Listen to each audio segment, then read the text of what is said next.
Trades, प्रवृत्तियाँ। प्रवृत्तियाँ कहाँ से आती हैं, उनका केंद्र क्या है, आदमी की प्रवृत्ति बनती कैसे है, उसकी हैबिट्स, उसके एडिक्शंस और उसका अपना नेचर, उसके बीज कहाँ है, क्या उनकी उत्पत्ति के पीछे कोई नेचुरल सत्ता काम कर रही है या फिर वो सीधी है या वो तुमने क्रिएट की है। अलग अलग मनुष्यों की प्रवृत्तियां अलग अलग होती हैं। तो क्या प्रवृत्ति वो तुम्हारी होती है जिसकी तुम बात कर रहे हो? तुम्हारा जैसा स्वभाव है, तुम्हारी जैसी तासीर है, तुम क्रोधी हो, तुम नम्र हो, तुम उत्तेजक हो, तुम सहनशील हो, तुम किस प्रकार की प्रवृत्ति रखते हो, ये प्रवृत्ति कैसे बनी? बहुत लोग कहते हैं ना कि जी मेरा तो ऐसा स्वभाव है। ये तुम्हारा स्वभाव है या कहीं और से आया है? कोई सफाई करे तो वो कह सकता है कि उसने सफाई की। कोई कूड़ा फैलाए तो सब मुंह चुराते हैं, बोलते हैं ये मैंने नहीं किया। कोई देख ले कूड़ा फैलाते हुए तो स्वीकार कर भी ले, लेकिन फिर भी वो ये बात स्वीकार नहीं करते कि वो गंदे हैं और कूड़ा उन्होंने फैलाया है और किसी और के सामने फैलाया है। और वो जो जिसके सामने फैलाया है, जब वो कहता है कि तुमने फैलाया है, तो वो इस बात तक को ही उतनी ही स्वीकार करता है कि हाँ फैलाया तो मैंने, लेकिन मैं गंदा आदमी नहीं हूँ। इस बात को तो स्वीकार कर लेता है। लेकिन अगर तुम और गहरे में जाओगे, अगर उसको कोई देखे ना तो वो स्वीकार भी नहीं करता कि उसने गंदगी फैलाई है, अगर गंदगी बहुत ज़्यादा गंदी हो। गंदगी को कौन स्वीकार करता है?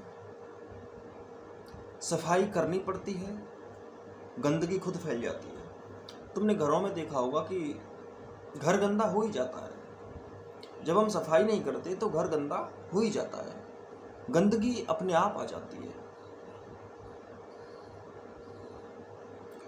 एक बात गौर से समझ लो कि इंसान स्वयं बनता है। जो खुद ही ना बना हो, जो परिश्रम से ना बना हो, जो अपने आप, चाहे वो अच्छी चीज आए चाहे वो बुरी चीज आए, जब तक वो तुम्हारी नहीं है तब तक वो कूड़ा है। इतना समझ लो, जो बिना परिश्रम के आ जाए वो कूड़ा है, चाहे वो कुछ भी हो, चाहे वो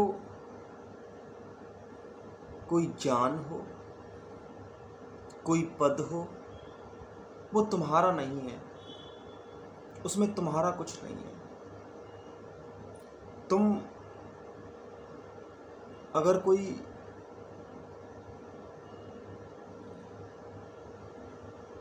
प्रयोग करने के लिए किसी विशेष मैकेनिज्म को पढ़ते हो, जैसे ट्रांसफॉर्मर कैसे बनता है, इसको तुम पढ़ते हो और तुम्हें पता है कि उसे बनाने की क्रियाविधि क्या है, लेकिन इसका अर्थ ये नहीं है कि क्रियाविधि समझ ली तो तुम बना लोगे। जब तक तुम बना ना लो तब तक वो कूड़ा रहेगी, क्योंकि वो तुम्हारी तो है ही नहीं। उसमें तुम्हारा क्या है?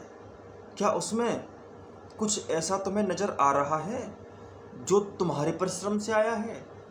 और सच्ची बात ये होती है कि वासी चीज़ें वासी होती हैं। तुमने बस सुना है, तुम ट्रांसफॉर्मर के बारे में कुछ नहीं जानते।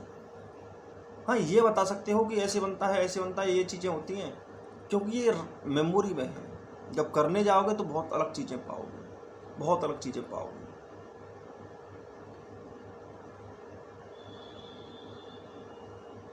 अपने आप जो चीज़ें आती हैं वो अधूरी आती हैं, कभी वो पूरी नहीं आती, इसलिए वो तुम्हें भटका भी सकती है। और सच्चाई ये है कि जब तक ज्ञान अपना ना हो जाए वो ज़रूर भटकाता है, क्योंकि अगर ना आए तो ये तो भरोसा रहता है कि हम नहीं जानते, लेकिन आ भी जाए और आधा आए तो इससे समस्या ये होती है कि आदमी ना तो ये कह सकता है कि वो नहीं जानता, कम से कम अगर इस बात को कहने लायक हो कि वो नहीं जानता तो वो जानने का प्रयास करेगा। परंतु जब वो जानता है कि वो जानता है तब वो जानने ही नहीं जाता, क्योंकि वो सोचता है कि वो जानता है, जबकि वो जो जानता है वो किसी काम का नहीं है, क्योंकि वो उसका नहीं है। और जब तक उसकी लाइफ में वो आना जाए तब तक वो उसके किसी काम का नहीं है। और बल्कि आधा ज्ञान जैसे मारता है आदमी को, बहुत बुरी तरह से मारता है, बहुत बुरी तरह से मारता है, क्योंकि वो सोचता है कि वो जानता है। और जब तक वो उसका जीवन ना बन जाए, जब तक उसकी लाइफ ना बन जाए, तब तक वो उसका नहीं हो सकता। और जैसे ही वो उसकी लाइफ बनता है, चाहे वो किसी का प्रयोग हो, वो उसका प्रयोग हो जाता है, क्योंकि अब वो उस पर काम कर चुका है।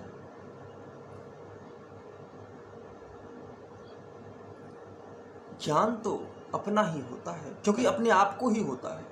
जब ज्ञान अपने आप को ही होता है तो कभी भी ज्ञान दूसरे का कैसे हो सकता है, चाहे वो ज्ञान उस पर प्रयोग किसी और ने भी किया हो। दुनिया में जितनी भी चीज़ें बाहर से आती हैं वो इशारे जरूर होते हैं, पर वो तुम्हारे नहीं हो सकते, परंतु उसको तुम अपना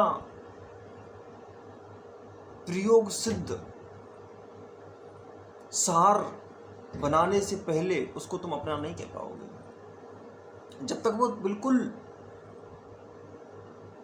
तुम्हारी लाइफ का पार्ट ना बन गया हो तब तक वो तुम्हारा नहीं हो सकता। तुम कितनी भी मेहनत कर लो, तुम कितने भी प्रयास कर लो, परंतु वो तुम्हारा तब तक हो नहीं सकता जब तक कि तुम उसे अपने पुरुषार्थ से बसा ना लो अपने जीवन में। मेमोरी का पार्ट नहीं होना चाहिए, जीवन का पार्ट होना चाहिए। जैसे छोटा बच्चा होता है वो गिनतियाँ भूल जाता है, 1 2 3 4 5 6, लेकिन जब हम देखते हैं कि जब आदमी बड़ा हो जाता है वो गिनतियाँ नहीं भूलता। इसका अर्थ जानते हो? इसका अर्थ यह है कि गिनतियाँ उसके जीवन का पार्ट है। जब तक कोई चीज़ इस कदर तुम्हारे जीवन का पार्ट ना बन जाए कि उसको भूला ही नहीं जा सकता और उसको याद भी नहीं करना पड़ता। कोई चीज़ जब तुम्हारे जीवन का पार्ट बनती है तो याद रखना वो याद नहीं रखनी पड़ती। याद रखने की जिद ये सिद्ध करती है, याद रखने का प्रयास ये सिद्ध करता है कि वो तुम्हारा जीवन नहीं बना।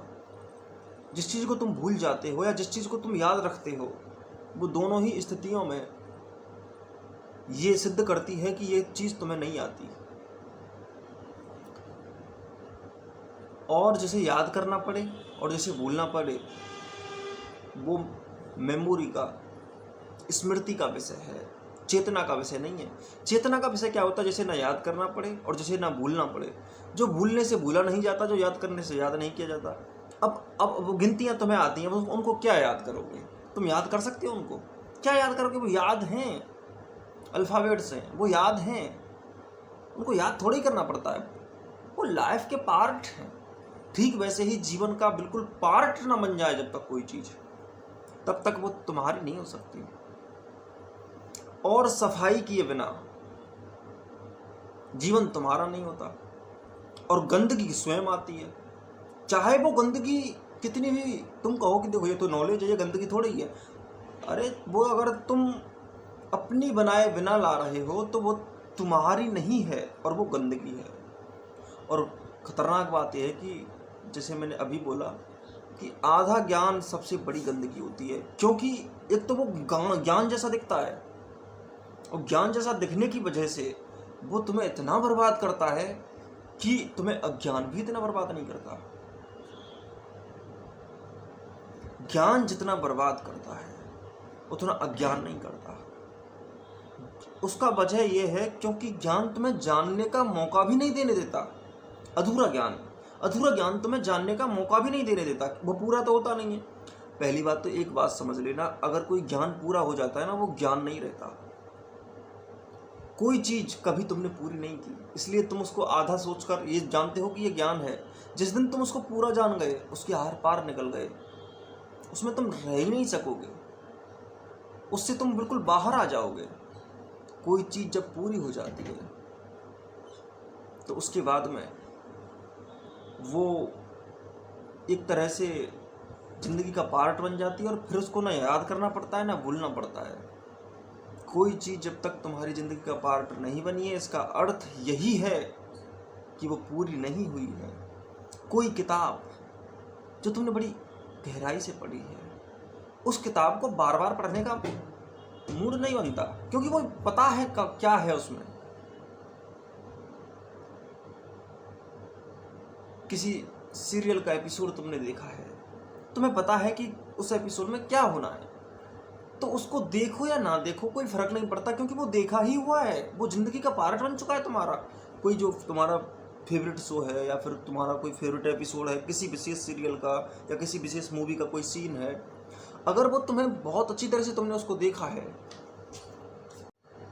तो वो तुम्हें याद नहीं रखना पड़ता, वो याद रहता है। उसको देखो या ना देखो, दोबारा देखो, इससे कोई फर्क नहीं पड़ता। उसको देखने का मन ही नहीं करता, बोले यार ये क्या देखना, ये तो देख रखा है। और इसे क्यों ना देखना, ना तो देखना इंपॉर्टेंट रह जाता है, ना देखना इंपॉर्टेंट रह जाता है। उसमें जो सार होता है उसको तुम जानते हो, बात खत्म हो गई। दुनिया में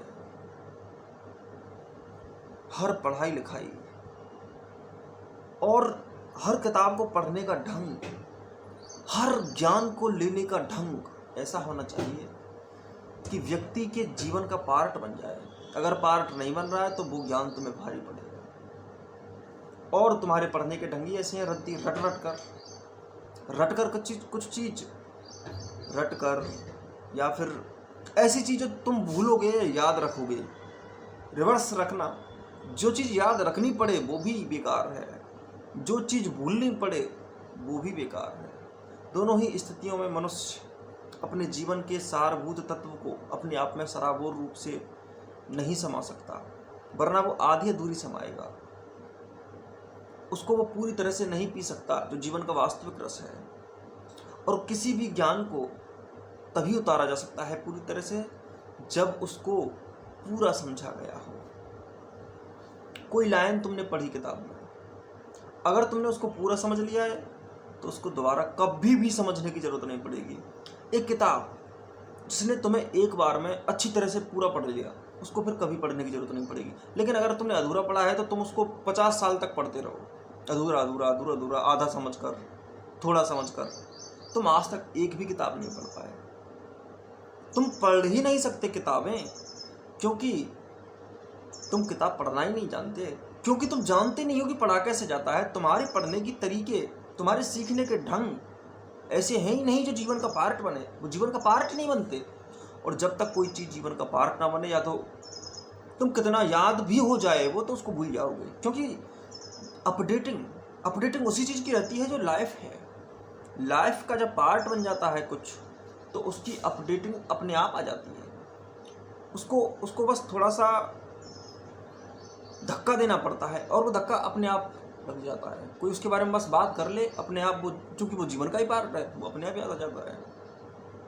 कहीं तुम गए हो ट्रैवलिंग करने, वो सीन जो तुम्हारे माइंड में बिल्कुल कैप्चर हो गया है, और जो तुम्हारी ज़िंदगी का पार्ट था, वो सीन जहाँ भी तुमने कुछ देखा था, जैसे ही तुम्हें थोड़ा सा धक्का लगता है और तुम्हें लगता है कि ये चीज़ कहीं ना कहीं देखी है मैंने, वो अपने आप आ जाती है, वो क्योंकि वो तुम्हारा लाइफ का पार्ट है। बोगाजू, साइकोलॉजी में इसको बोगाजू कहते हैं। तो कुल मिलाकर मैं सिर्फ इतना कहना चाहूँगा कि जीवन में जो कूड़ा आता है ना, वो कूड़ा अधूरा आता है।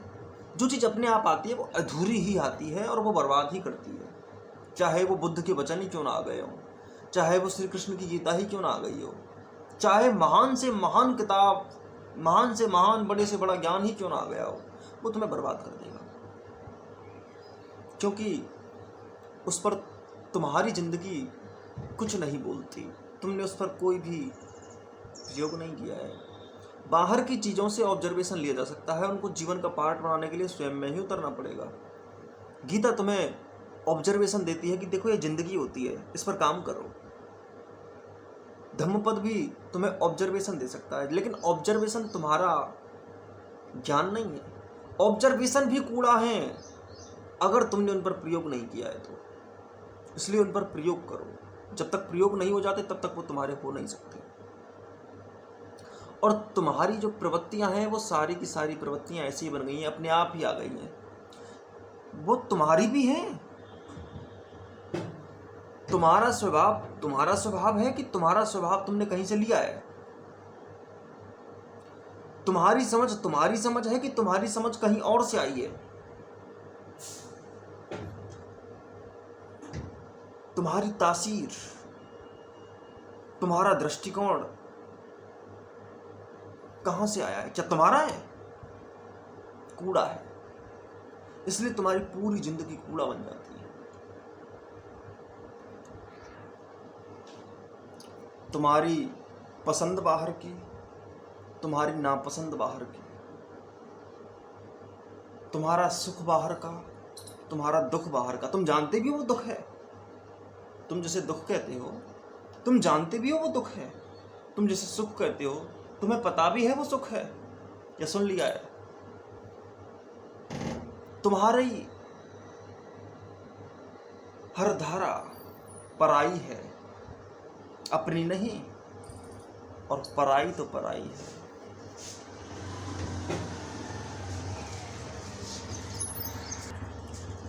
और पराई चीजों को मिट्टी की तरह त्याग दो। ऐसा संत लोग कहते भी हैं। मिट्टी की तरह त्याग दो, इसका अर्थ क्या है? इसका अर्थ यह नहीं है कि बाहर से जो चीजें आ रही हैं उनको आने ना दो, उनके दरवाजे बंद नहीं करने, लेकिन वो तुम्हारे लिए तब तक मिट्टी है जब तक तुम उसमें अपनी फसल ना बो दो, जब तक उसकी जुताई ना कर दो, जब तक उसमें बीज ना डाल दो। और बीज तुम्हारे हैं, इसलिए तुम्हारी फसल, तुम्हारी तासीर, तुम्हारा स्वभाव तुम बनाओ। बाहर से आने वाली चीजें गलत नहीं है, उनको लेना पड़ता है, कोई बात नहीं। आती ही हैं, बाहर से ही आएंगी और कहां से आएंगी, लेकिन उसमें स्वयं को भी तो बसाओ। अपना कुछ है। तुम्हारा सारा अस्तित्व बाहर से आया है। तुम अपने आप से असंतुष्ट इसलिए रहते हो क्योंकि तुम में नहीं हो। जब तुम असंतुष्ट रहते हो तो इसका अर्थ यह है कि तुम ओझल हो गए हो। तुम हो कहां जो तुम संतुष्ट हो जाओ। और चूंकि चेतना ऊंची है, इंसान की चेतना है, तो तड़पेगी, क्योंकि वो चेतना बड़ी ऊंची है। उसको बहुत गहरा जीवन चाहिए, इंसान जैसा जीवन चाहिए, जानवर जैसा नहीं चाहिए। और जब तक तुम्हारा जीवन जानवर जैसा है तब तक इंसान की चेतना तड़पती रहेगी, क्योंकि वो वैसा जीवन चाहती है जैसा होना चाहिए। ऐसा तो नहीं है कि आम का पेड़ सिर्फ अमरूद के पेड़ के बराबर बड़ा हो जाए। अमरूद का पेड़ छोटा होता है, आम का पेड़ बड़ा होता है। और आम का पेड़ ये बर्दाश्त ही नहीं कर सकता कि वो अमरूद के बराबर ही बड़ा हो, इतने में तो आम भी नहीं आते। ठीक वैसे ही इंसान जानवर की जिंदगी जिए, ये इंसान से बर्दाश्त नहीं हो सकता, क्योंकि इंसान सोचता है, इंसान देखता है, इंसान नासमझी से नहीं जी सकता। और अगर जीने की कोशिश करेगा तो फिर मेंटल डिसऑर्डर्स, मानसिक समस्याएं, बीमारियां। कोई अपना स्वभाव त्याग दे, जैसा वो है वैसा ना रहे, तो फिर उसी क्षण वो आधा हो जाता है। बल्कि वो रहता ही नहीं है। और ये समझ लीजिए कि उसकी अपनी मूल धारा भड़क जाती है, भटक जाती है, और फिर उसकी जिंदगी में जैसे कोई नदी अपने रास्ते से हट जाए, ठीक वैसे ही जब इंसान अपने रास्ते से हट जाता है तो बाढ़ बन जाता है, तहस नहस कर डालता है अपने स्तंभों को, अपनी नींवों को, अपनी इमारतों को। और ये उसने खुद किया है। भाई तुम जानवर नहीं हो तो जानवराना हरकत क्यों करोगे? तुम तालाब नहीं हो कि चार दीवारी के कोने से बंद कर रह गए। तुम नदी हो, तुम्हें सागर तक जाना है, सागर में मिलना है। तालाब थोड़े ही हो। तुम्हारे बंधन नहीं है पशुओं की तरह। पशु नहीं सोच सकते तो वो बेचारे बेबस हैं, वो नहीं सोच सकते। अस्तित्व अलग अलग ढंग के जीवों से मौज के रंग पैदा करता है। जानवर जरूरी है सीखने के लिए, दिखने के लिए, सुंदरता के लिए, नाच के लिए, गूंज के लिए, संगीत के लिए, धुन के लिए।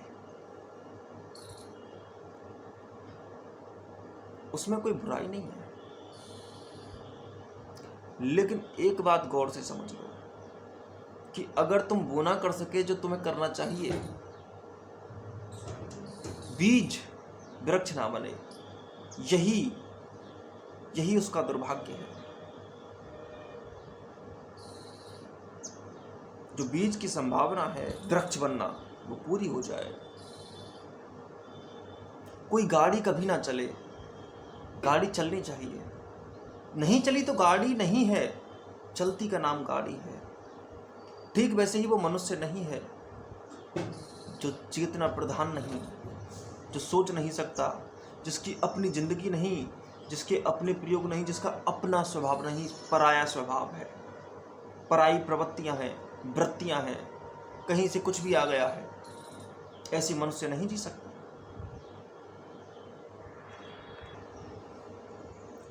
आदमी की संभावना बड़ी है। कुकर की तरह वो सिकुड़ कर अंदर ही अंदर नहीं रह सकता, और अगर रहा तो सीटी मारेगा। ठीक वैसे ही जो अपनी तासीर में नहीं उतरा, और हर कोई इंडिविजुअल है, एक मनुष्य भी दूसरे मनुष्य जैसा नहीं हो सकता, बल्कि उसके अपने नेचर हैं, अपनी गहराइयां हैं, अपने ढंग हैं। तुम्हें जानवर में ज़्यादा अंतर नहीं मिलेगा, लेकिन मनुष्य में बहुत अंतर मिलेगा, बहुत अंतर मिलेगा। इसीलिए जो चीज़ें बाहर से आई हैं, चाहे वो कितनी अच्छी हों, वो तुम्हें जकड़न देती हैं, जेल देती हैं, कैद देती हैं। You are in prison if you are not in you. So focus on it. That what do you want to do? If you can't focus on yourself, then you are not in you. सिर्फ इतना समझ लो कि अगर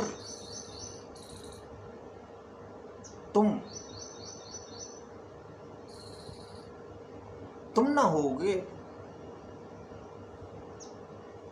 तो तुम कभी भी संतुष्ट नहीं हो सकते।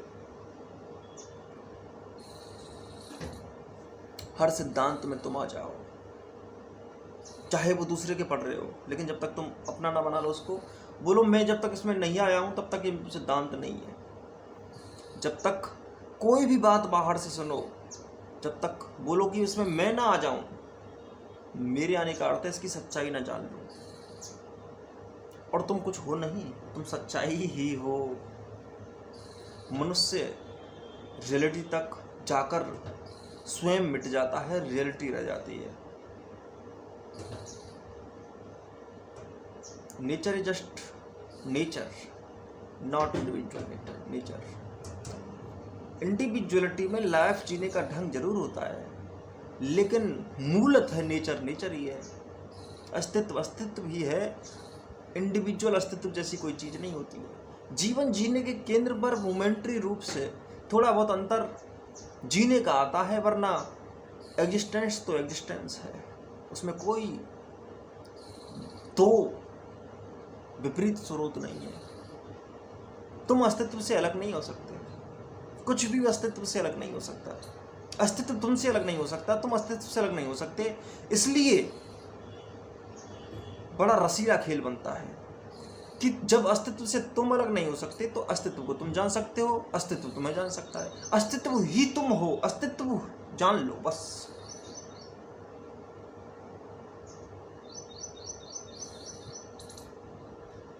सीधी साफ सरल सी बात।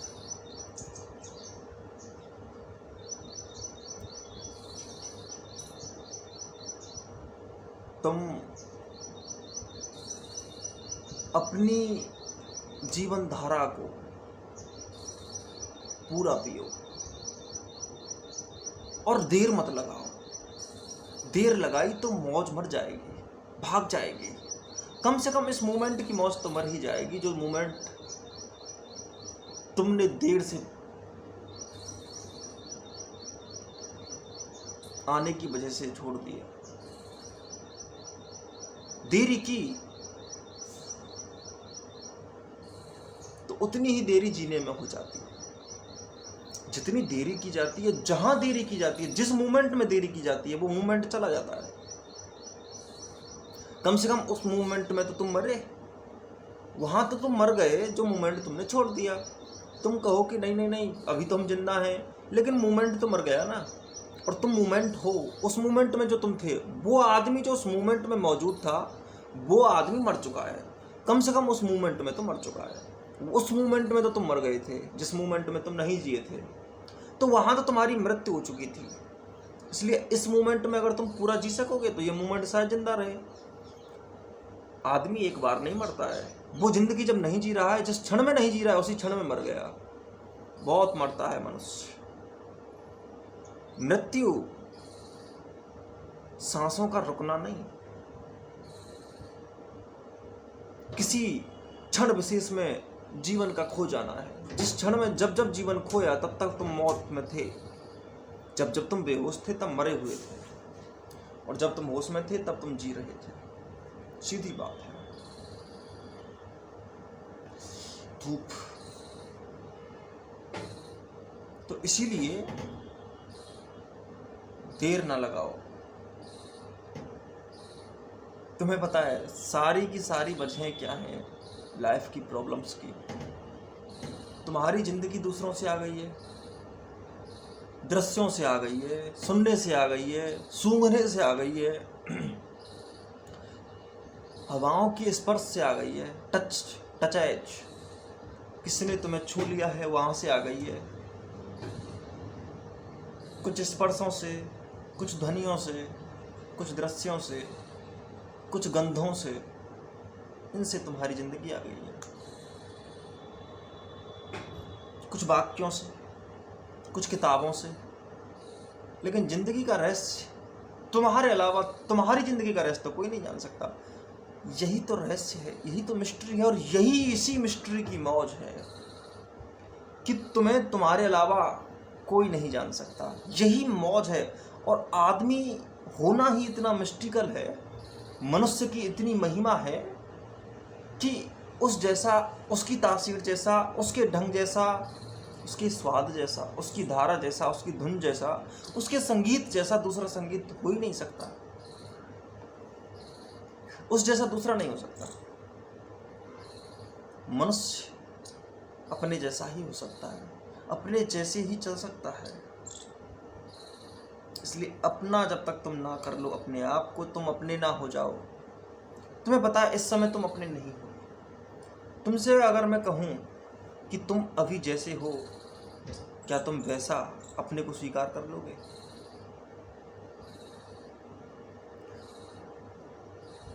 Do you even accept yourself as you are now?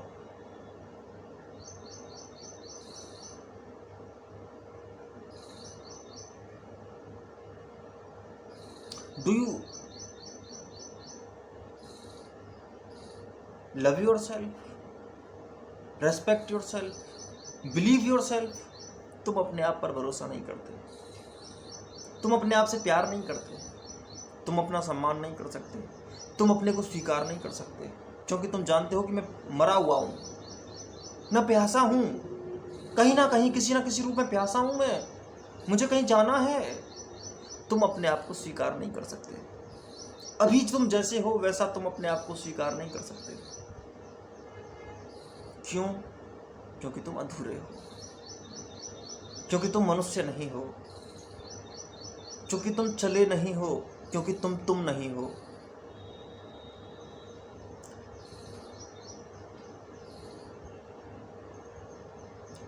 और मनुष्य बड़ा बनना चाहता है। बड़ा बनना सिर्फ मनुष्य बनना है, पर बड़े बनने की जो उसकी प्रवृत्ति है कि वो बड़ा बनना चाहता है, हर जगह बड़ा बनना चाहता है, ये प्रवृत्ति निकलती क्यों है? ऐसा क्यों होता है कि वो बड़ा बनना चाहता है? ऐसा इसलिए होता है क्योंकि मनुष्य की चेतना ऊंची है। बड़ा बनने का अर्थ क्या होता है? बड़ा बनने का अर्थ होता है अपने आप को समझना, अपनी मानवता में। मनुष्य हो तो अपनी मानवता में उतरना। अपनी मानवता अलग होती है, ध्यान रखना। ऐसा मत समझना कि कुछ गुण मानवता होते हैं। अपनी मानवता, अपने आप में उतरना एक अलग प्रक्रिया है। उसके लिए तुम्हें अपने आप में जाना पड़ता है, अपने से प्रश्न पूछने पड़ते हैं।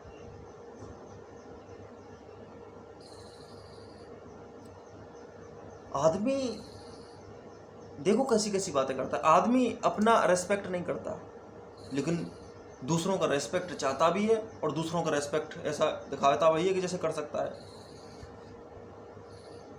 माँ बाप अपने बच्चों से पैर छुआते हैं, लेकिन क्या वो अपने पैर छू सकते हैं? तुम कभी अपना पैर छू कर देखना, तुम्हें महसूस होगा कि यार कुछ ऐसा है कि यह आदमी जिसके मैं पैर छू रहा हूं, ये ऐसा बन सकता है कि इसके पैर छुए जा सके, लेकिन अभी वो इस स्थिति में नहीं है कि इसके पैर छुए जाएं। तुम अपने पैर छू कर देखना। तुम अपने आप से कभी आई लव यू कह के देखना। आई लव यू नहीं कह के देखना तो लव कह के देखना। सिर्फ नहीं करोगे क्योंकि तुम अपने से प्यार नहीं करते। अपने आप से तुम्हें बदबू आती है, इसलिए तुम दूसरों को देखते हो और दूसरों के पीछे जाते हो। जैसे उनको अपने आप से बदबू नहीं आती, उनको भी अपने आप से बदबू ही आती है। हम एक दूसरे का उपयोग सिर्फ अपना मुंह छिपाने के लिए करते हैं, क्योंकि हम अपने को नहीं जानते। आदमी अपने से प्यार नहीं करता, दूसरे से प्यार करने जाता है। आदमी अपना सम्मान नहीं करता, दूसरे से सम्मान लेने जाता है, दूसरे को सम्मान देने जाता है। आदमी दूसरे को सम्मान भी नहीं दे सकता। जब अपने सम्मान नहीं दे पा रहा है तो दूसरे को क्या सम्मान देगा? लेकिन लोग दूसरों के पैर छूते हैं, लोग दूसरों से हाथ जोड़ते हैं। ना तुम सम्मान दे सकते हो, ना तुम सम्मान ले सकते हो, इतने कमजोर हो तुम फिलहाल।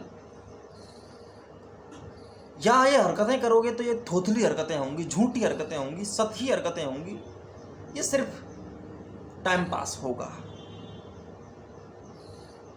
जैसे जिसके अंदर संगीत नहीं होता, वो डीजे पर धमक धमक में धू धू करता है,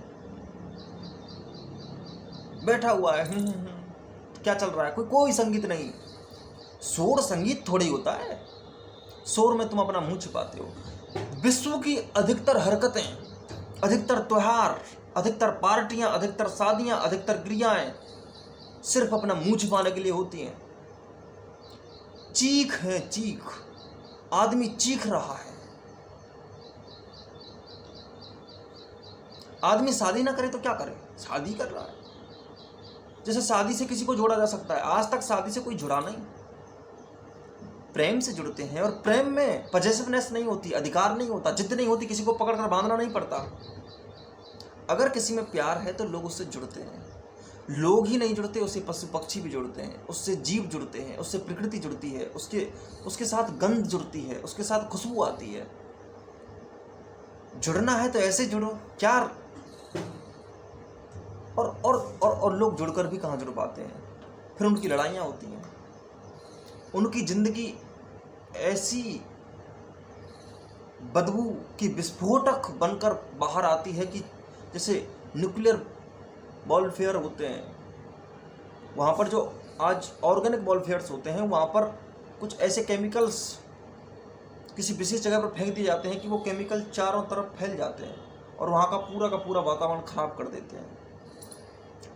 वहाँ के जीव जंतु, वहाँ की जो उनसे उठने वाली जो वेव्स होती हैं, रेडियो वेव्स होती हैं, वो पीढ़ी दर पीढ़ी कमजोरी देती हैं, बीमारियाँ देती हैं। उनके संसर्ग में आने से मनुष्य कमजोर पड़ जाता है।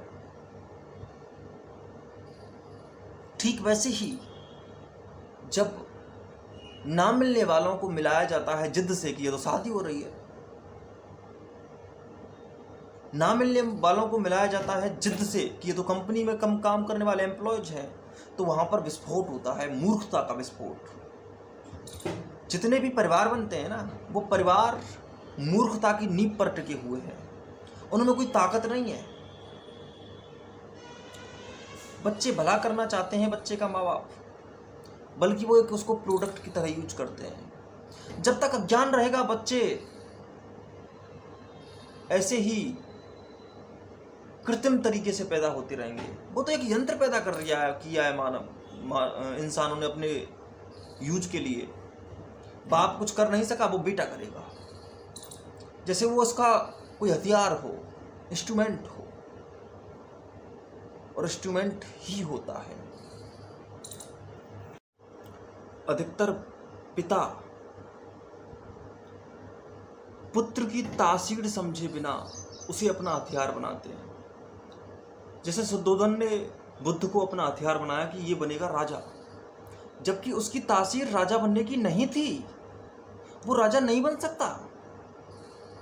उसको बहुत जिद्द के साथ कि ये कुछ सोचे नहीं, ये नई चीज़ों में या दुखों में नहीं जाए, ये वास्तविकता को ना समझे, इसके लिए शुद्धोधन ने बहुत प्रयास किया, परंतु बुद्ध उसका प्रोडक्ट नहीं बने। सिद्धार्थ शुद्धोधन का प्रोडक्ट नहीं बना। लेकिन अधिकतर बाप गलतियां ये करते हैं कि वो ये नहीं सोचते कि उसकी भी अपनी कोई जिंदगी होती है। लेकिन ये बात सुनकर ऐसा मत करना कि बहुत से बाप ऐसे भी हो गए हैं जो बच्चों को इतनी छूट देते हैं कि बच्चा नालायक है फिर भी उसको छूट दी जा रही है। अगर बालक कुछ दमदार करता है, कुछ ऊंचाई रखता है, तो उसको खुला छोड़ा जाए। लेकिन एक बालक जो नालायक है, मूर्ख है, उसको नहीं।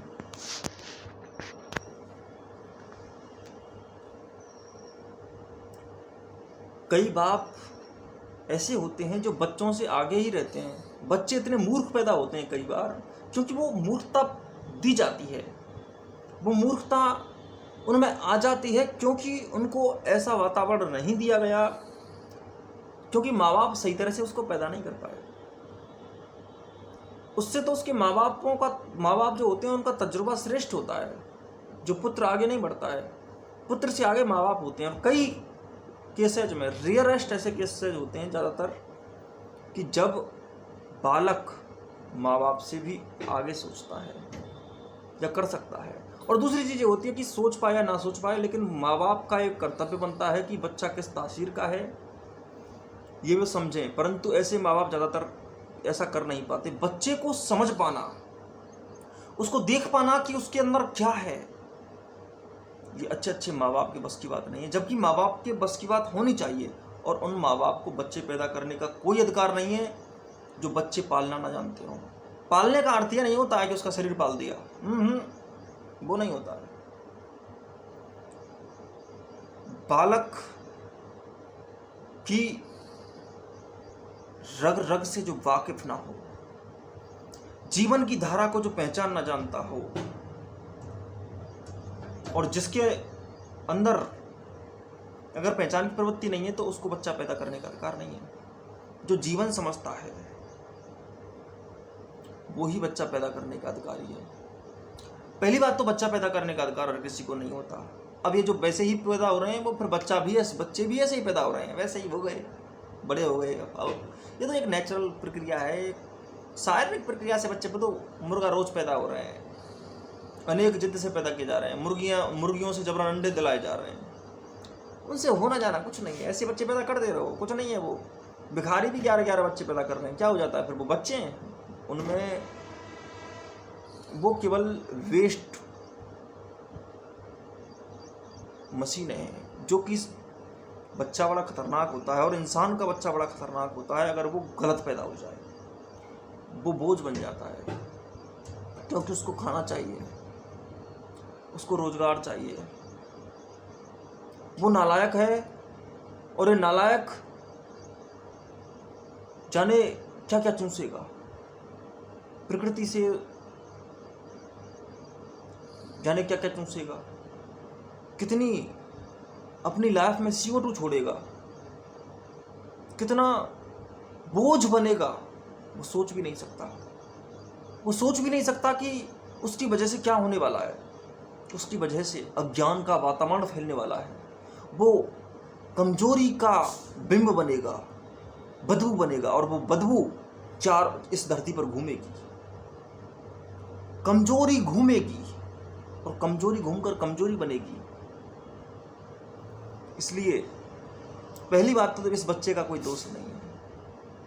ये बच्चा पैदा नहीं होना चाहता था, इसको जबरन पैदा कर दिया गया। जैसे वो अंडे जिद्द से दिलाए जाते हैं ना मुर्गियों से, वो अंडे पैदा नहीं होना चाहते थे, उनका कोई वक्त नहीं आया था पैदा होने का भी। जबरन जिस भूमि से जबरन ज़्यादा अनाज पैदा किया जाए, वो भूमि कुछ वक्त बाद बंजर हो जाती है। इसीलिए मैं तुमसे कह रहा हूं कि पैदा करना सीखो पहले। तुम तो पैदा हो जाओ, तुम पैदा नहीं हुए, तुमने पैदा कर दिया। आज 22 साल का, 24 साल का, जो खुद पैदा नहीं हुआ, जिसकी बुद्धि कुंद पड़ी है, जो मूर्ख है, जो महामूर्खता में घिरा हुआ है, जिसको बोलना नहीं आता, जिसको कुछ भी जीवन के बारे में पता नहीं, जो न समाज समझता है, न गणित समझता है, न राजनीति समझता है, जिसको कॉमन एजुकेशन नहीं मिली, जो खुद एक बीमार सा जीता है, जो खुद अनेक तरह की कमजोरियों से ग्रस्त है, जो परिवार में दबा पड़ा है, जो परिवार नहीं समझता, जो प्रेम नहीं समझता, जो जीवन नहीं जानता, जिसने एक किताब ठीक से नहीं पढ़ी है, वो अपने को नहीं जानता, वो बच्चे पैदा कर रहा है। आज 22-23 साल का बालक, जो खुद अभी उसकी बुद्धि पैदा नहीं हुई है, वो खुद ही नहीं है अभी, और वो खुद ना होकर किसी को पैदा कर रहा है। जनक होना एक चीज है और बाप होना एक चीज है। बाप वो जो तुम्हारी चेतना पैदा करे। जनक तो बहुत घूम रहे हैं, वो तो कुत्ता कुतिया भी पैदा करते हैं।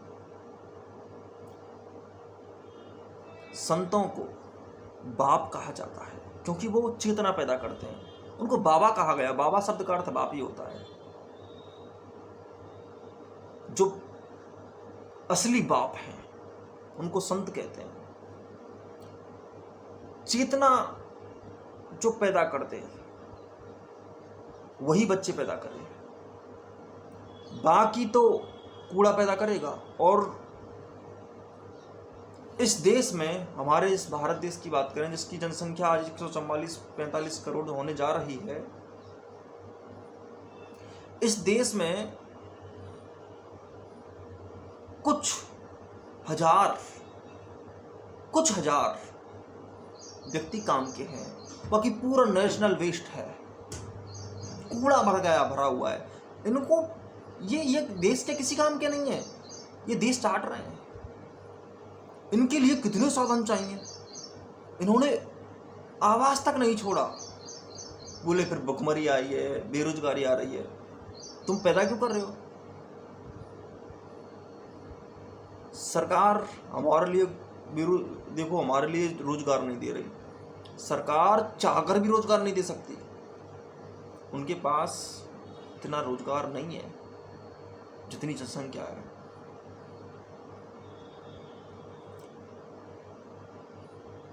देखो ना, हमारे देश में गरीबी है तो और क्या होगा। देखो ना, हमारे देश में भ्रष्टाचार है, भ्रष्टाचार करने पर मजबूर है आदमी। मैं भ्रष्टाचारियों को गलत पीछे कहूंगा, पहले मैं जनता को गलत कहूंगा।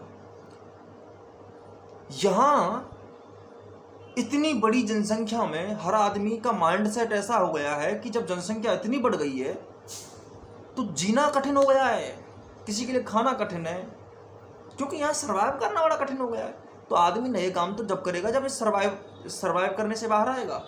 आदमी समझता है कि इतनी बड़ी जनसंख्या में कुछ हमारा जीवन ही ठीक गुजर जाए, वही ठीक, हमारे लिए खाने को जिंदगी भर मिल जाए, यही बड़ी बात है। तुम्हें लगता है यहाँ कोई बुद्ध पैदा होगा? इतनी बड़ी जनसंख्या में बुद्ध पैदा नहीं होते, इतनी बड़ी जनसंख्या में आइंस्टीन पैदा नहीं हो सकता, इतनी बड़ी जनसंख्या में कोई न्यूटन पैदा नहीं हो सकता। कहाँ से पैदा हो? न्यूटन बनने का मजा ही नहीं है लोगों में। न्यूटन बनने की तलब नहीं लोगों में, लगन नहीं लोगों में। न्यूटन बनने की लगन, वे तो सोचते हैं कि शादी, एक घर, खाने पीने के लिए आवश्यक चीजें और जिंदगी खत्म। और चूंकि ये इसलिए हुआ क्योंकि जनसंख्या इतनी बड़ी। ये बात अलग है कि कोई मर्द पैदा फिर भी हो जाता है, वो एक बात अलग होती है, वो एक अपवाद है, वो एक्सेप्शंस हैं। यहाँ मुश्किल से कोई एक साइंटिस्ट पैदा हो जाए तो एक अच्छी बात है, वो इसलिए होता है क्योंकि वो जिद से होता है। वरना ये समाज या सोसाइटी तो ऐसी है कि एक प्रतिभा ना पैदा होने दे, एक प्रतिभा ना पैदा होने दे, ऐसा गंदा वातावरण बनाया है हमने। और जिस देश में ऐसी मूर्खताएं होती रहेंगी वहां पर कभी भी जीवन फलीभूत नहीं हो सकता। जीवन तो छीना गया है। तुम कह रहे हो पैदा कर करके हम जीवन दे रहे हैं। मैं कह रहा हूं तुम पैदा करके जीवन ले रहे हो। वो जो बच्चे हैं ना, वो बच्चे नहीं है। तुम्हें लगता है वो इंसान है, वो इंसान नहीं है। वो लाशें चल रही हैं, उनमें शमशान बसा हुआ है, उनमें जिंदगी नहीं है। तुम उनको जिंदगी कहते हो। एक भिखारी का बच्चा जो पूरी अपनी जिंदगी पर बोझ है, अपने माँ बाप की जिंदगी पर बोझ है, उनके माँ बाप खुद एक बोझ हैं, वो कुछ कर पाएगा जिंदगी में? वो क्या करेगा जिंदगी में? उसको क्यों पैदा किया तुमने यार? वो पैदा होना चाहता था क्या? जैसे आज मीट इंडस्ट्री इंक्रीज हुई है, मीट इंडस्ट्री में जानवर काटे जाते हैं, लेकिन जानवर कटने के बाद जानवर और बढ़े, क्योंकि जानवर जिद से पैदा किए गए, क्योंकि खाने। तो तुम्हें लगता है वो जानवर है? वो जानवर नहीं है। जानवर में जानवर जैसी नेचुरलिटी भी नहीं है। उसको एक कैद में पैदा किया जाता है, उसको पता भी नहीं है कि वो कौन है, वो जानवर भी है। वो नहीं जानता जंगल क्या होता है। उसने कभी भी जंगल में घूमकर वो पेड़ पौधे के साथ, हवाओं के साथ मजा ही नहीं लिया। उसको तो सोयाबीन खिलाई गई है ताकि वो खाल बने और वो हमारे काट कर मांस खाने के काम आए। तो कुल मिलाकर वो जंगल में नहीं गया, तो वो जीव नहीं है, वो ज़ॉम्बी है, वो लाश है। उसकी आंखें हैं, उसके कान हैं। तुम्हें लगता है कि वो जीव है, लेकिन वो जीव है नहीं। ठीक वैसे ही तुम्हें इंसान लगते होंगे लोग, इंसान नहीं है वो, क्योंकि उनके अंदर इंसान जैसी कोई चीज आए तो इंसान कहे ना। वो कभी गहराई से सोच पाएंगे? कभी नहीं सोच पाएंगे।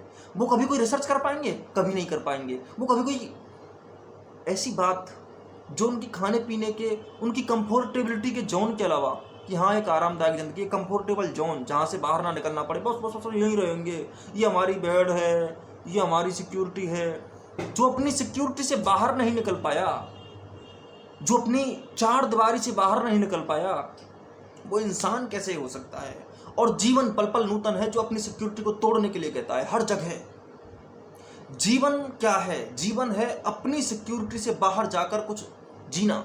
जीवन है पल पल अनिश्चित, और तुम हो पूरे जीवन में निश्चित। निश्चितता मौत है, डेफिनेटनेस इज डेथ।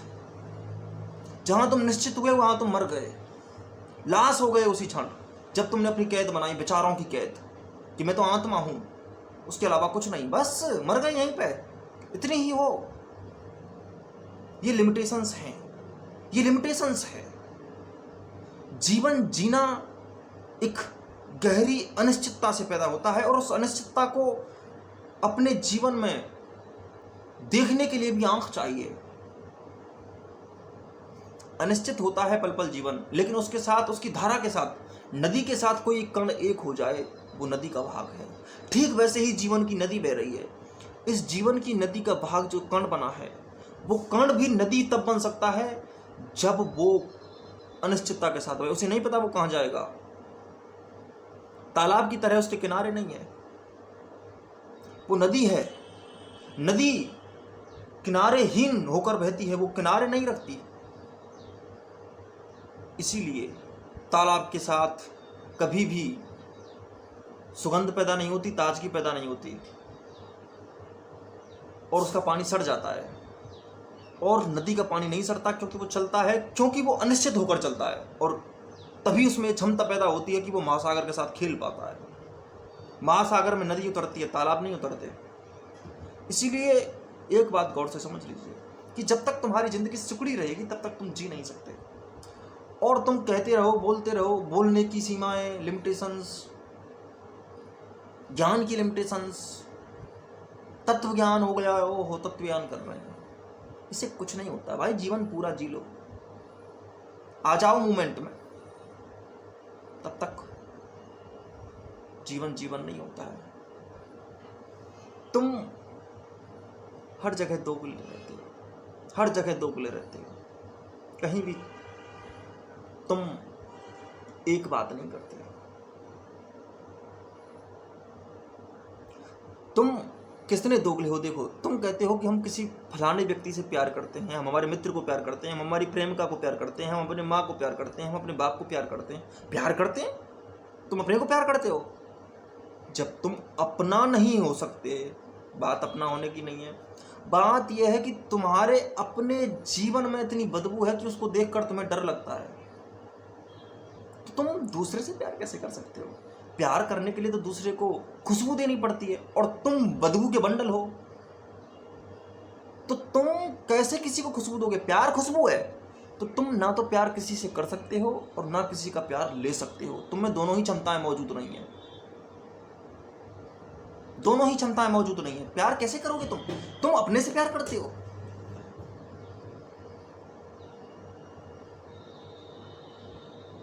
और प्यार होना पड़ता है, खुशबू होना पड़ता है, करना नहीं पड़ता है। वो तुम्हारी फ्लोइंगनेस है। जीवन का बहाव अगर बह रहा है खुशबू बनकर, तो उसमें यह नहीं है कि वो करना पड़ रहा है, करना नहीं पड़ रहा है।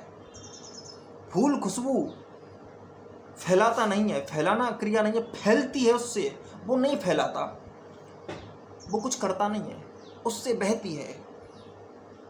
फूल तो गंगोत्री की तरह होता है। जैसे गंगोत्री से गंगा बहती है, ठीक फूल से खुशबू बहती है। इसका अर्थ यह नहीं है कि गंगोत्री गंगा बहाती है, फूल खुशबू बहाता है ना, फूल से खुशबू बहती है।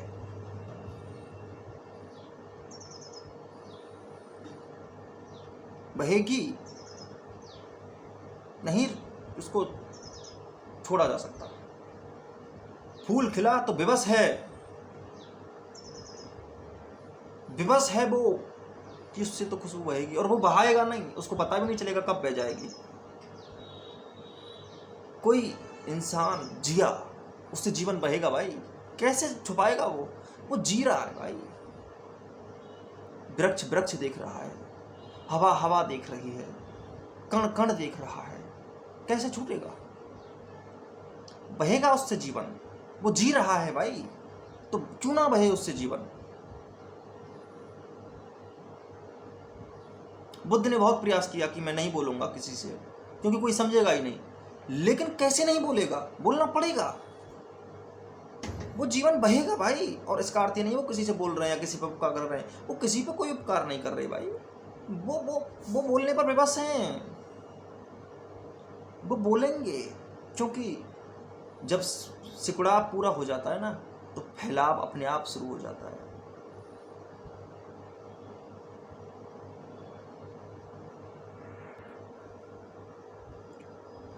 ये दोगलेपन कि मूर्खता क्यों आती है? क्योंकि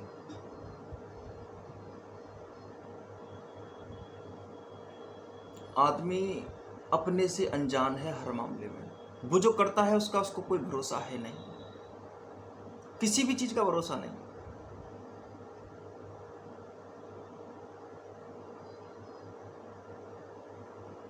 फिर एक झूठी दुनिया पैदा होती है। जब अपने से प्रेम नहीं कर सकता तो दूसरे से प्रेम नहीं कर सकता, तो फिर प्रेम की झूठी दुनिया पैदा होती है कि क्या कि प्रेम करता हूं, कर लो। फिर मुंह छिपाने वाला प्रेम होता है, सच्चा प्रेम खत्म हो जाता है। और दुनिया में मुंह छिपाने की जगह ही तो बन गया है प्रेम। मैं तेरी कायरता ढक दूं, तू मेरी कायरता ढक दे। ये तो नहीं कि हम तुझे भी मजबूत बनाएं और तू हमें मजबूत बनाए, हम तुझे मजबूत बनाएं, दोनों एक साथ मजबूत बने। ये नहीं है प्रेम। प्रेम है मैं तुझे कमजोर करूं, तू मुझे कमजोर कर, और दोनों एक दूसरे की कायरता को बखान भी ना करें। तू देख, तू भले ही मैं गलत हूं तो तू मेरी बड़ाई ही करना, और तू गलत हो मैं तेरी बड़ाई करूंगा। कभी भी मुझसे गलत मत बोलना, मेरा दिल मत तोड़ना। कैसा दिल है तुम्हारा जो टूट जाता है? वो दिल नहीं होते जो टूट जाते हैं, दिल टूटता ही नहीं है। दुनिया में अगर कोई ना टूटने वाली चीज है तो वो दिल ही है, और तुम्हारा सबसे ज्यादा दिल ही टूटता है।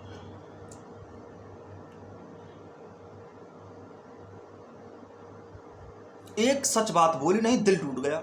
जब सच बर्दाश्त ही नहीं है तुम्हें, काहे के प्रेमी? दुनिया में सच किसी को बर्दाश्त नहीं है। सच बर्दाश्त नहीं होता, हजम नहीं होता। सच मत बोलो भाई। जिंदगी की खुशबू तो सच से ही पैदा होती है। अगर तुम पूरी खुशबू लेना चाहते हो, पूरा आनंद लेना चाहते हो, तुम आनंद भी लेना चाहते हो, इसलिए तुम भागते भी फिर रहे हो। सच से भागते भी इसलिए फिर रहे हो क्योंकि तुम्हें बचना है, रिलैक्स होना है, शांत होना है। लेकिन सच्चाई ये है कि जो चीज शांत करने की होती है उसे तुम अशांति समझते हो। परिश्रम के बाद सबसे बड़ी शांति मिलती है आदमी को। जो काम करना चाहते हो उससे डरता है आदमी पहले कि यार पता नहीं ये काम हमें क्या करवाएगा, यानी काम खाएगा उसे। और जब वो काम कर लेता है कोई तो शांत हो जाता है, फिर नहीं करना पड़ता, फिर हल्का हो जाता है। जैसे कसरत करने के बाद आदमी कसरत करने से बड़ा डरता है। जैसे कसरत जाने क्या कर देगी शरीर में, खाएगी शरीर को वो। कसरत करने का मन इसलिए नहीं करता क्योंकि तुम रिलैक्स होना चाहते हो। और सच्चाई है कि कसरत के बाद ही रिलैक्सेशन होता है। मामला उल्टा है, हम उसी चीज से डरते हैं जो चीज हमें कुछ रस देने आती है। सच्चाई से आज पूरा एक तरह से पूरे का पूरी ह्यूमैनिटी डर रही है आज। सच बात मत बोल देना। देश कम्युनिस्ट हो गए हैं, कम्युनिज्म फैल गया है, धर्म नहीं। वो धर्म था कब? रसिया में कम्युनिज्म आया, कोरिया में, इन देशों में जहां पर कहते हैं कि धर्म होना नहीं चाहिए, हम धर्मनिरपेक्ष भी ना कहो, कट्टर धर्मनिरपेक्ष। वैसे ही मैं तुम्हें बता दूं कि वो धर्म था कब? सच्चाई से तुम्हारा वो पुराना धर्म भी डरता था। धर्म, अरे क्या बात करती है। ये शब्द इतना गंदा किया गया है, ये शब्द इतना गंदा किया गया है। जैसे मैंने कहा कि तुमने प्रेम शब्द गंदा किया था ना, जैसे अभी मैंने प्रेम की बात बताई, जिस तरह प्रेम गंदा कर दिया है।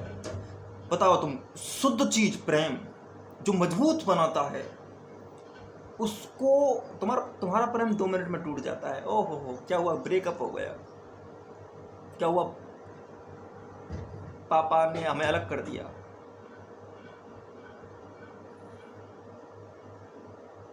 क्या है?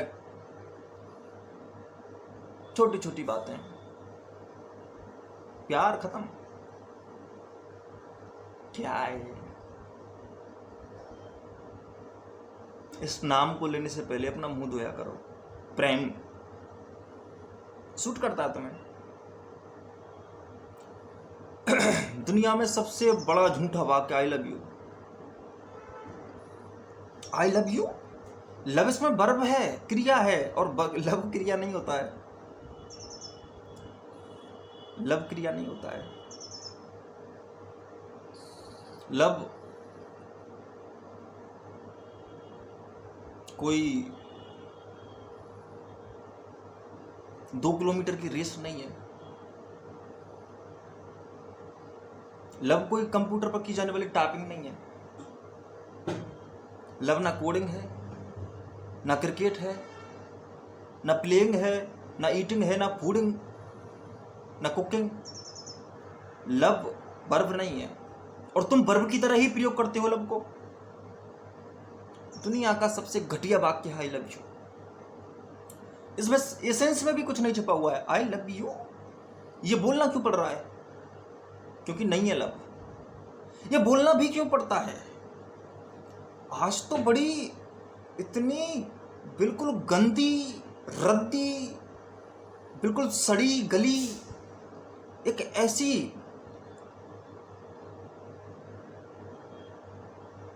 प्रजाति पैदा हो गई है जो दिन में कम से कम 50 बार आई लव यू बोलती है। ये कौन सी प्रजाति है? कहां से आते हैं ये लोग?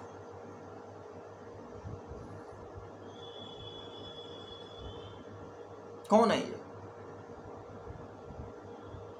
प्यार के बारे में तुम क्या जानो? प्यार, प्रेम लर्निंग की गहराई से आता है, सीखने की गहराई से। ज्ञान जब पूरा हो जाता है तो प्रेम के फूल खिल जाते हैं। ज्ञान, ध्यान ये पादप को बड़ा करते हैं, तब उसके पादप के ऊपर प्रेम के फूल खिलते हैं। जुताई, गुड़ाई, निराई, सिंचाई ये सारी चीजें ध्यान और ज्ञान से होती हैं, तब फसल रूपी प्रेम बनता है। इसलिए प्रेम करने वाले से पूछो, ज्ञान है, ध्यान है, परम होश प्रेम है? नहीं है तो प्रेमी नहीं हो तुम। ठीक।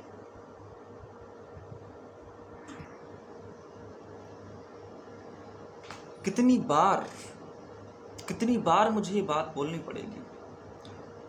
Love is not doing, love is being. प्रेम करना नहीं है, होना है, होना है।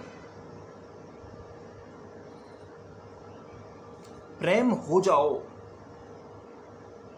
स्वयं को प्रेम होना पड़ता है, इसके लिए किसी दूसरे की जरूरत नहीं।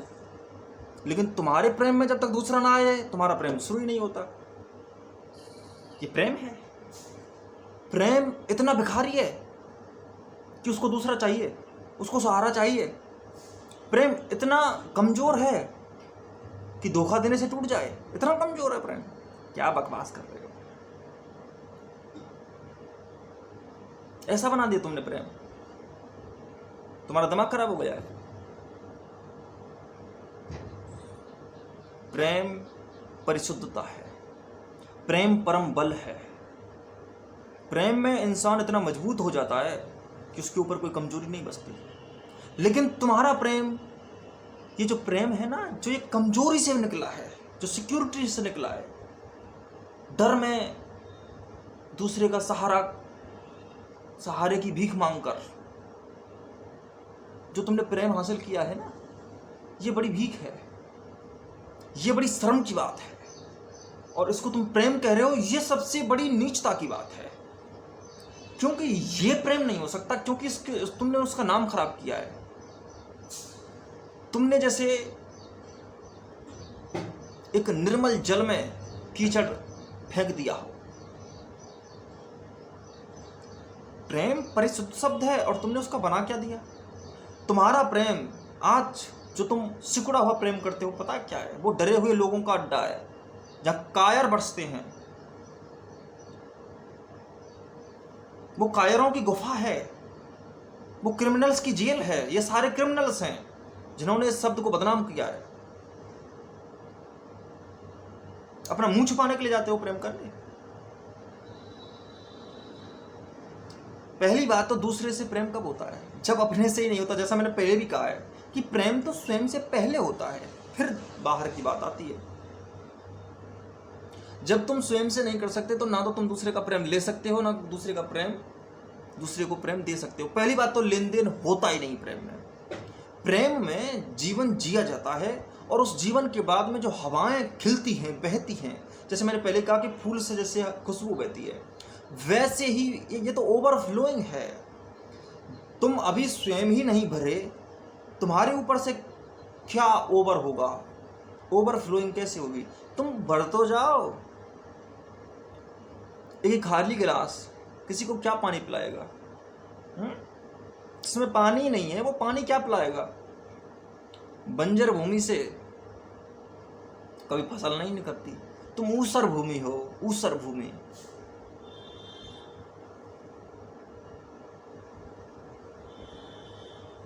तुमसे क्या निकलेगा? तुमसे कुछ नहीं निकलने वाला।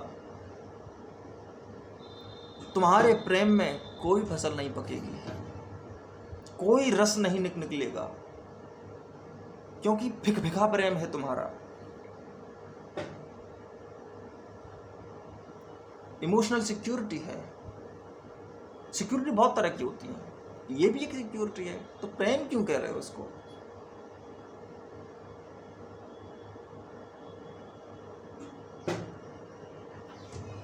कैसे दोगले होते हैं लोग।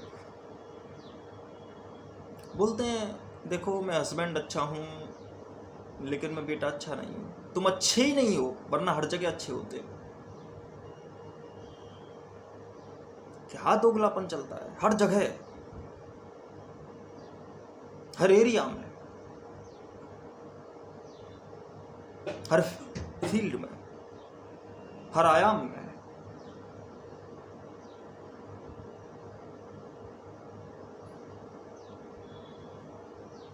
अगर जीना है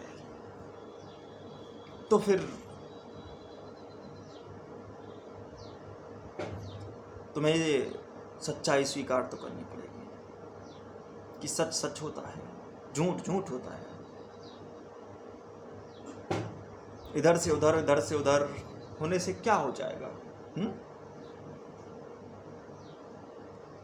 जब तक हकीकत के पास ना जाओगे, कैसे कुछ सच्चा कर पाओगे?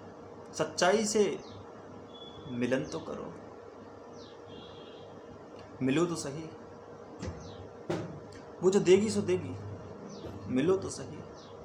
नहीं मिलना डर लगता है, नाम सुनते डर लगता है। सत्य,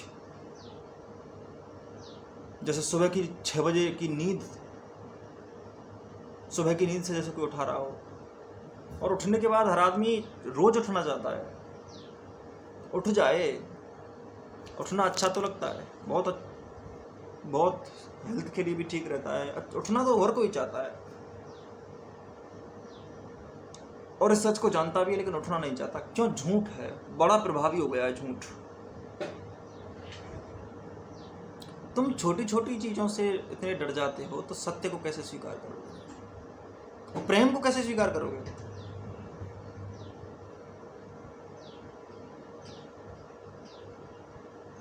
और ये कठिन नहीं है, बहुत सरल है।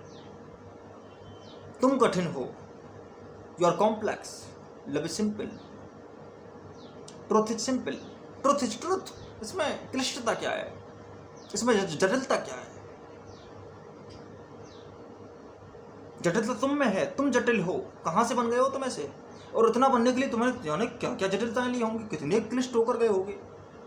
लेकिन तुमने कभी भी अपने आप को क्लिष्ट नहीं समझा, क्योंकि तुम थे ही नहीं। कूड़ा हो गया, आ गया कूड़ा।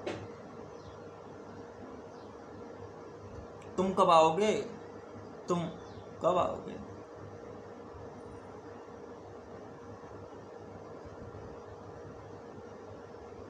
साजन मेरा उस पार है, मिलने को दिल बेकरार है। तुम्हारा साजन कभी नहीं आएगा अगर सच से दूरी बनाकर रखी। साजन से तो दूरी है, सही साजन सत्य है, सत्य ही साजन है, सत्य ही सजनी है। वो नहीं आया तो ये लकड़ी के साजन सजनी तो आते जाते रहेंगे। रेत के साजन सजनियों का क्या करोगे? असली साजन असली सजनी नहीं आई, तो इन खाल के साजन सजनियों का करोगे क्या? और वास्तव में ये जो खाल के साजन सजनी है ना, एक सिर्फ इंडिकेशन है असली साजन सजनी तक जाने के। असली सजनी कब लाओगे? असली साजन कब लाओगे? असली प्रेमी कब लाओगे? सच, ट्रुथ, प्रेम कभी धोखा नहीं देते, बल्कि परम बल देते हैं। धोखा दिया नहीं जाता। आज तक तुम्हारे लिए किसी ने धोखा नहीं दिया, और ना कोई किसी को धोखा दे सकता है। धोखा सिर्फ लिया जाता है, दिया नहीं जाता। इस दुनिया में सिर्फ धोखे लिए गए। तुम कहो यार मेरे साथ ठगी हो गई, मुझे पता नहीं था। ठग जाना अलग बात है। ठगी अलग शब्द है, धोखा अलग शब्द है। धोखा तो लिया ही जाता है। धोखे का अर्थ है कि तुम जानते थे कि ये चीज गलत थी, तब भी तुम नहीं मुड़े। इसे कहते हैं धोखा। और ठग उसे कहते हैं कि नहीं पता था, इसलिए कुछ गड़बड़ हो गया, तो उसको ठगी कहते हैं। ये कोई बड़ी बात नहीं होती ठगी। कोई तुम्हें ठग ले गया, इसमें जो ठग कर ले गया है वो रोएगा, तुम्हारा कुछ नहीं जाता। धोखा देने वाला कभी धोखा दे नहीं सकता अगर तुम में धोखा मौजूद ना हो। तो तुम में धोखा मौजूद है, तुम में बेईमानी मौजूद है, तुम्हारे लिए बेईमान भगवान बन जाते हैं। ईमानदार आदमी के सामने बेईमान टिक कहाँ पाता है? टिक कहाँ पाता है? वो दोस्ती ही नहीं बन सकता, वो उसकी आंखों में भी नहीं देख सकता, क्योंकि उसको शर्म इतनी आती है। बेईमान कभी सच्चे आदमी की आंखों में नहीं देख सकता। क्यों नहीं देख सकता? क्योंकि वो बेईमान है।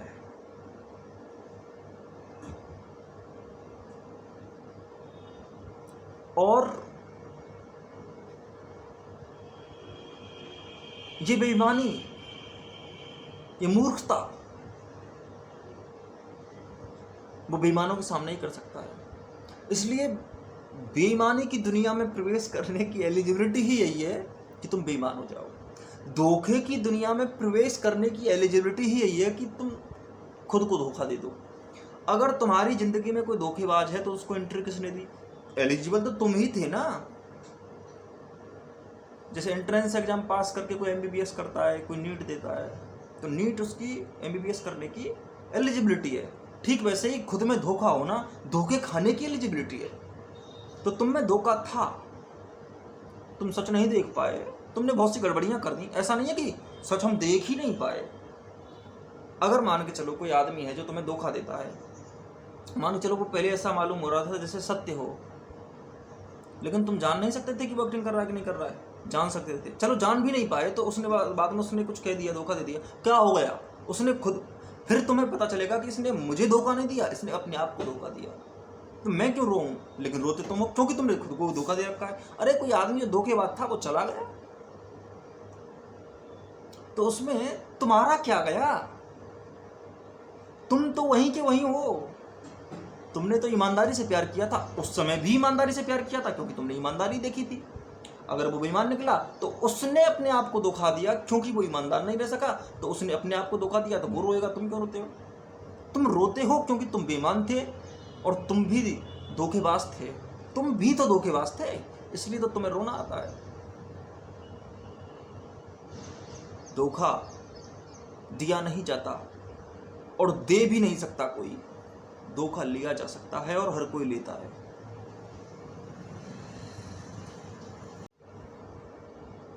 तुम ऐसे ही तमाशे करते रहोगे अगर तुमने जीवन में जीवन नहीं बसाया, असलियत के पास नहीं आए। करते रहो नाटक, बनाते रहो बहाने, बोलते रहो झूठ अपने आप से, छुपाते रहो अपना मुंह कायरता की गुफा में, तो क्या कर लो? जीते रहो सड़न में, बदबू में, कैदों में, मूर्खताओं में, तो क्या कर लोगे? अपना आनंद खत्म कर दोगे, अपने जीवन का रस किसी और को लुटा दोगे। किसी और को लुटाओगे इसका अर्थ नहीं तुम लुटाओगे भी नहीं, मार दोगे। दूसरे को लुटाने का अर्थ है कि मौत को खुद के हवाले कर दोगे, क्योंकि तुम मर गए, मरे मराए जियोगे। क्योंकि जीवन जीना स्वीकार कब किया? नहीं किया ना। यही समस्या है, पूरी समस्या यही है। डर है, अज्ञान की वजह से होता है। चीजों को वैसा देखा नहीं जैसी वो होनी चाहिए, इसलिए डर पैदा कहां से हुआ? वहीं से होता है। और कहां से होता है डर पैदा? जानते नहीं है और क्या है। अबोधता डर का मूल है, बीज है।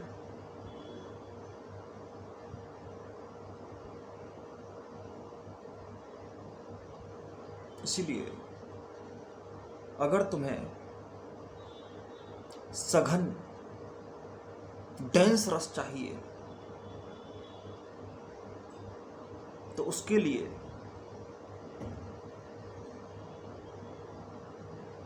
तुम्हें सच को तो जानना पड़ेगा, क्योंकि सच रस ही है।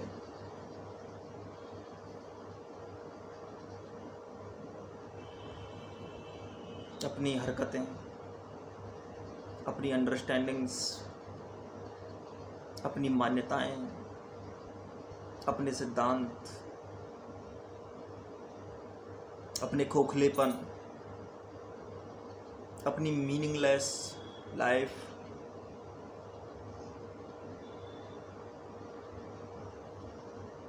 मशीनी प्रक्रियाएं, रोबोटिक सेल्स जो तुम्हारी बन गई हैं। तुम्हारा निर्माण रोबोटिक सेल्स से हुआ है। तुम्हारी ग्रंथियां अर्थात तुम्हारी हैबिट्स, लत, एडिक्शंस,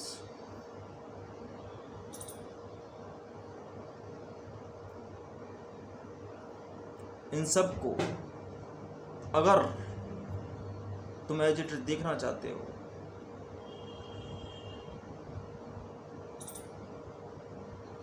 तो फिर देरी क्यों?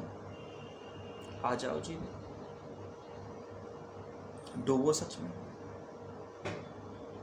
कूदो रस में, झूमो हवाओं में। क्यों भाग जाते हो हवाओं का रुख देखकर? आनंद से दूरी क्यों? डर लगता है?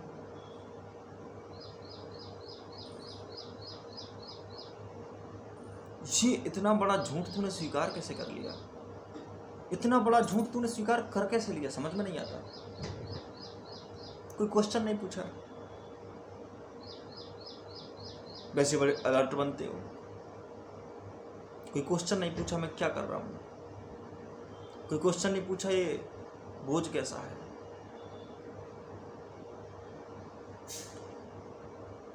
कभी क्वेश्चन नहीं पूछा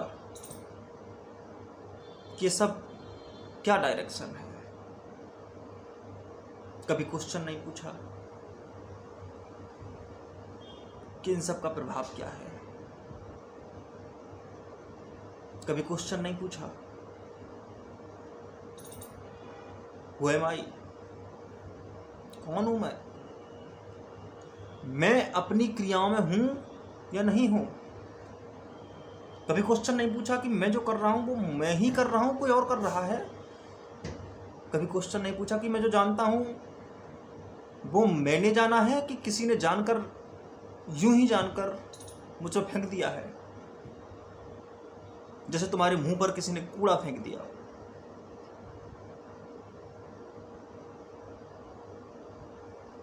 पूछा? कब पूछोगे?